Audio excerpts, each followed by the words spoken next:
Hello guys, nandito kami sa bahay ng nanay ko. Papahinga muna, nag-aantay ng pila dahil umuulan ngayon.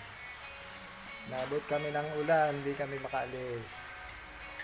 Yan, kasama ko itong aking aso na si Pampam. Ang pangalan ay Pampam. Hindi kami makaalis at maulan. Yun, ang nanay ko busy, nasa diyan. Ang maganda kong nanay.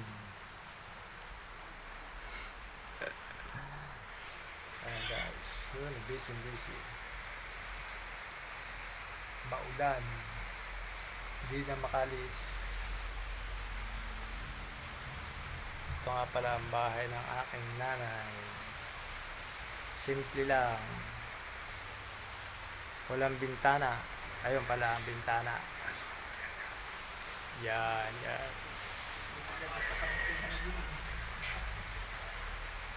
Maulan na panahon. Masabaw.